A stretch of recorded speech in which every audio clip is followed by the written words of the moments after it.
getting cold on this island.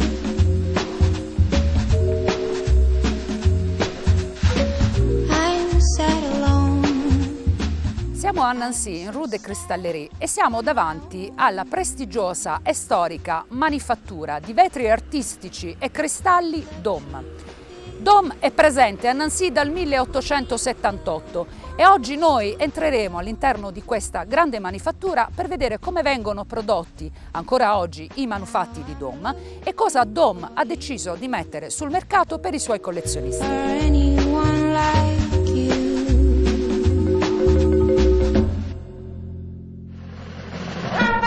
We said Buongiorno signor Kranz. Lei è il responsabile di una delle più importanti vetrerie del mondo. Ci racconta come si diventa responsabile di un'azienda così prestigiosa e da dove nasce la sua passione per l'arte? Mon intérêt pour l'art date d'il y a longtemps, même si mes parents ne nous poussaient pas à cela. Donc on commence une carrière classique, si on veut, dans un monde plus industriel. Et puis peu à peu, la passion du verre et de l'art vous mange. Et donc voilà, je suis passé du verre industriel au verre artistique. De par justement cet intérêt en me formant tout au long de mon parcours. Volendo affiancare ad ogni direttore la sua corrente stilistica, potremmo dire Antonin Art Nouveau, Paul Art Déco, Michel Forma Libera, Jacques Edizione d'Arte, Pierre de Chérizier Coppelia e Apertura al Design. Può spiegarci le differenze stilistiche tra le correnti elencate e come, osservando un manifatto di Dôme, possiamo operarne la datazione? Oui, je suis assez d'accord avec cette classification. C'est vrai que Antonin Dôme est caractéristique de la période Art Nouveau, où il s'occupait de la partie production et artistique, et son frère de la gestion. Stylistiquement, c'est beaucoup plus floral, c'est un univers végétal caractéristique de l'école de Nancy et de l'Art Nouveau en général. L'évolution vers l'Art déco pendant l'entre-deux-guerres, c'est effectivement sous la houlette de Paul, donc on est d'abord dans un univers qui reste floral d'abord et animalier, mais qui se stylise de plus en plus anguleux, pour finir à la fin des années 30 sur un style complètement géométrique. Alors à partir de l'après-guerre, donc 1945, la production s'est complètement mutée vers le cristal. On a laissé tomber le verre ordinaire, on passe sur le cristal. Et Michel Dôme a été à l'origine de ce changement. Donc de cristal clair, travaillé à la canne, dans un style qu'on appelle des formes libres. C'est exact. Ensuite, la pièce suivante, toujours dans la famille Dôme, Jacques, lui a relancé la technique de la pâte de verre qui avait été oubliée pendant des années. Ça faisait depuis le début du siècle que ça n'avait plus été pratiqué, donc il s'en est servi pour faire de l'édition d'art, pour donner aux artistes contemporains la chance de transposer leur création, leur sculpture en cristal. Par la suite, Pierre de Chérizier a pris la direction de l'entreprise et a en fait introduit la pâte de verre avec le cristal clair que nous utilisions auparavant, et ça donne, pour obtenir des formes, des objets décoratifs, mais qui de plus en plus ont été fabriqués en pâte de verre à la cire perdue avec notre cristal coloré. Maintenant, cela représente 99% de notre production. Pour identifier les pièces au travers des âges, il y a également la signature qui diffère. Signature qui a évolué au long des siècles. Elle était tout d'abord très caractéristique de l'Art nouveau, puis ensuite plus stylisée avec une croix de Lorraine au moment de l'Art déco. Ensuite, elle a été exécutée à la pointe diamant à partir des années 50. Et voilà, c'est ainsi que l'on peut distinguer la période en dehors de l'aspect général et du style qui est quand même très caractéristique d'une époque à une autre. Quali sono le innovazioni e le caratteristiche tecniche che contraddistinguono i manufatti di Dôme? Dôme se distingue particulièrement des autres manufactures, justement par l'utilisation de cette technique de la pâte de verre à la cire perdue. Le mélange des couleurs que cela permet, la richesse de forme et de texture donne un caractère radicalement différent à nos pièces qui ne pourraient pas être obtenues ni par le soufflage, ni par le passage dans une presse ou dans un moule d'injection comme le font nos confrères. Dôme, c'est la marque de la sculpture et de la couleur. L'operato di Dôme ha dunque abolito i confini tra arti minori e arti maggiori, utilizzando il vetro come mezzo espressivo al pari della pittura o della scultura, con sperimentazioni e ricerche ed interpretando appieno i valori di ogni epoca, avvalendosi della collaborazione di grandi artisti come Majorelle, Berger, Dalí, César, Starck, eccetera. Possiamo vedere in questo il motivo della sua longevità? Oui, il est vrai que Dôme a traversé les mouvements artistiques et a traversé les siècles. Alors, nous ne sommes pas la plus ancienne cristallerie de France, de loin pas, puisque elle a été créée qu'en 1878, alors que beaucoup d'autres l'ont été au XVIIIe siècle. Mais beaucoup de verreries et d'entreprises de renom comme Gallet et d'autres qui étaient installées soit dans la région de Nancy, soit en région parisienne et ailleurs en France et en Europe ont fermé leurs portes.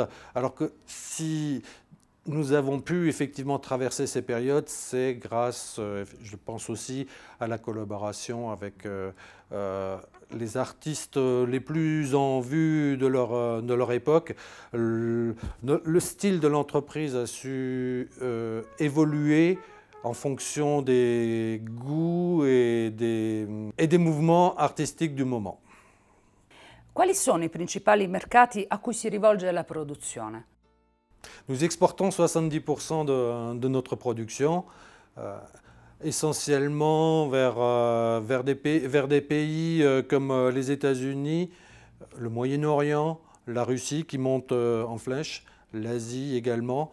En Europe, la Grande-Bretagne est un de nos principaux débouchés. Un peu vers l'Italie, puisqu'il y a beaucoup d'amateurs de verre en Italie également. Mais voilà, c'est les marchés les plus forts pour nous. Avete anche collezionisti famosi? Et il y a bien sûr des collectionneurs de Dôme de par le monde. Alors je peux citer quelques personnes assez connues dans le milieu artistique. Elton John est fan de la marque, il est fan d'art décoratif et de verre en général, et particulièrement de la marque. Et il achète de nos produits aussi bien à Londres, où il passe une partie de son temps, qu'à Atlanta, où il vit le plus clair de son temps, qu'à Las Vegas, où il intervient aussi pour ses shows. Sinon, je peux encore citer Bruce Willis ou Paul McCartney, évidemment, et d'autres personnalités plus ou moins connues du monde artistique. Le tecniche del passato vengono in qualche modo riutilizzate e quale tipo di ricerca sta svolgendo attualmente la manifattura? Alors généralement, nous n'utilisons plus les techniques du passé.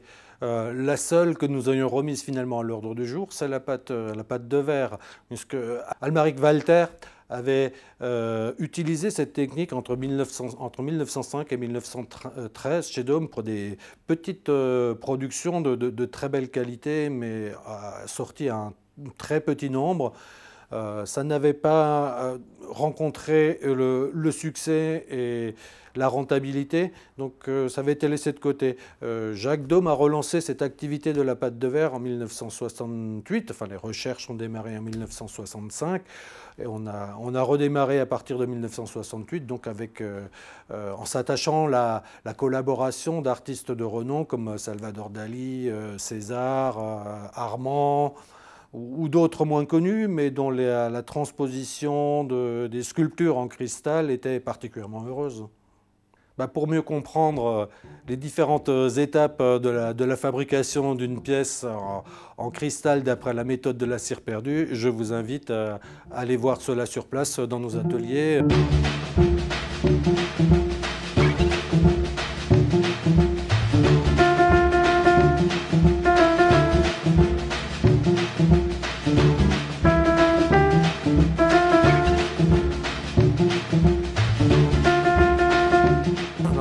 Donc ici un premier moule autour de la terre, et c'est sur le plâtre qu'on va finir de sculpter tous les petits détails, parce que la terre ne peut pas tout reproduire et elle ne permettrait pas de faire un moule à cire de bonne qualité. Donc on va finir de travailler tous les petits détails sur le plâtre.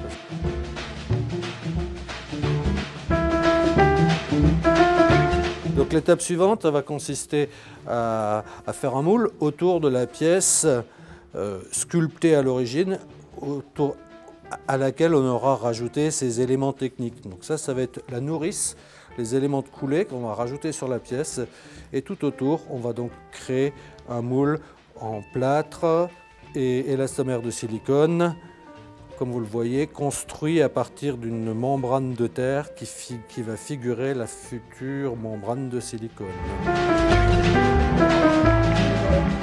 Je suis le responsable d'industrialisation. Je vais vous emmener à travers l'évolution d'un produit en pâte de verre.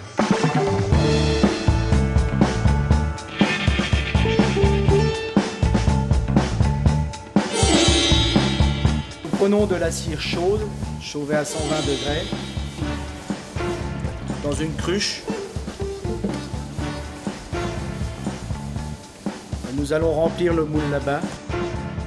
Nous versons doucement pour éviter les bulles.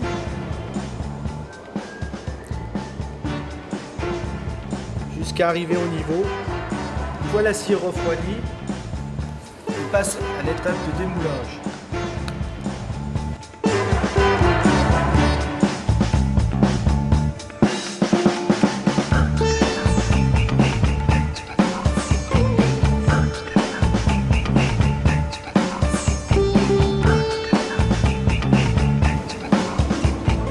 À la sortie de la cire, nous sommes amenés à réparer les coutures du moule.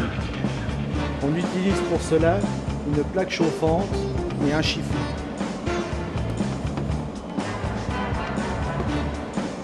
Que l'on passe dessus et on fait le tour de la pièce pour arriver à avoir une surface bien propre.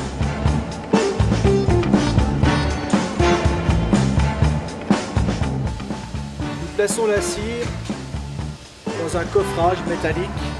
Nous le remplissons de plâtre réfractaire jusqu'en haut. Après la coulée de plâtre, on retire le clinquant en fer. On voit à l'intérieur la cire, le plâtre pris que l'on place sur la machine dans le sens pour faire fondre cette cire. Après dessirage, on obtient le moule avec son empreinte négative. Nous utilisons comme matière première 36 couleurs avec 3 ou 4 sortes de granulométrie, du plus petit jusqu'au plus gros. Selon la pièce, si elle est grosse, on utilise une grosse granulométrie. Pour une petite pièce, une plus petite granulométrie. Nous prenons la matière première, la pesons.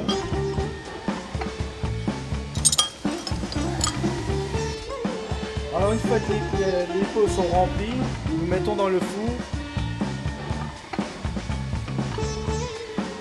Nous fermons le four pendant 7 jours. Nous montons jusqu'à 870 degrés pendant 3 jours et après on redescend pour arriver à peu près à 30 ou 40 degrés. Après les 7 jours, on ouvre le four. On casse la coquille plate.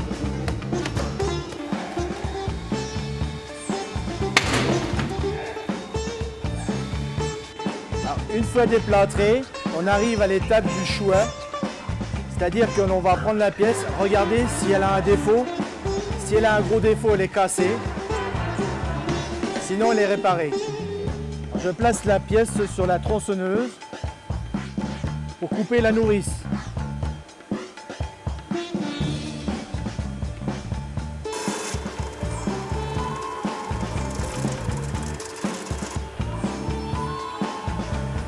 La nourrice est coupée. Nous allons couper les vents.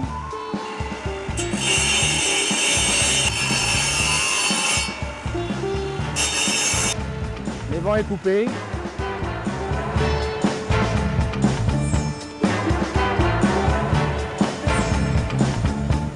Alors nous utilisons des petits diamants pour refaire les parties que l'on a tronçonnées.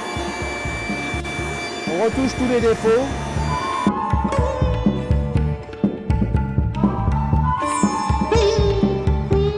Voici la pièce que vous avez vue sur tout le long. Nous plaçons, une fois que la pièce est finie, nous plaçons à l'intérieur de la caisse un certificat d'authenticité avec le numéro de la pièce.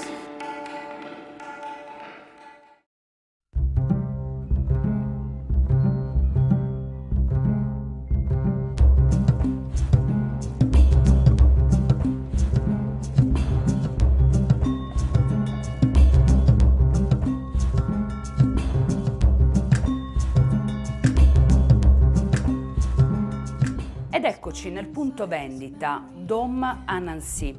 Per l'esattezza siamo in piazza Stanislas e stiamo per incontrare Madame Grandjean, alla quale porremo qualche domanda più specifica sull'aspetto commerciale della produzione di Dom. A moment broken, softly spoken, magic. Bonjour Madame Grandjean.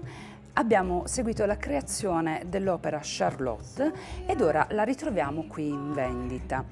Puoi indicarci a che prezzo viene proposta ai vostri clienti, da quanto tempo è in vendita et che tipo di riscontro sta avendo sul mercato? Alors, donc cette sculpture Charlotte est vendue au prix de 44 100 €. C'est une édition que nous avons lancée au printemps 2011. Cette sculpture a énormément de succès parce qu'elle a une grâce tout à fait particulière, elle est somptueuse de par sa forme et toute la grâce qu'elle évoque. Elle plaît à notre clientèle de collectionneurs dans le monde entier. On peut la retrouver dans nos boutiques aussi bien à Hong Kong qu'à Paris et bien sûr à Nancy. Donc nous avons eu l'occasion de la vendre quelques fois et aussi bien à des clients français, uniquement des collectionneurs, ou à des clients étrangers comme des Américains ou des clients de Singapour. Ci sono diverse collezioni all'interno della produzione di Dom. A che tipo di clientela si rivolgono? Alors donc Dom fait beaucoup de collections extrêmement différentes, aussi bien pour le marché français où nous avons une clientèle florale qui va s'adresser plutôt à un univers féminin. Nous avons également tout le bestiaire qui va s'adresser plutôt à une collection d'hommes. Une belle panthère peut trouver sa place dans un très beau bureau d'hommes. Nous avons aussi des collections plus artistiques qui là va s'adresser plutôt à des collectionneurs. Dôme a aussi besoin de répondre aux différents marchés internationaux et donc de s'adapter au goût des différents pays auxquels elle s'adresse. Le Moyen-Orient étant particulièrement sensible par exemple à tout ce qui est floral.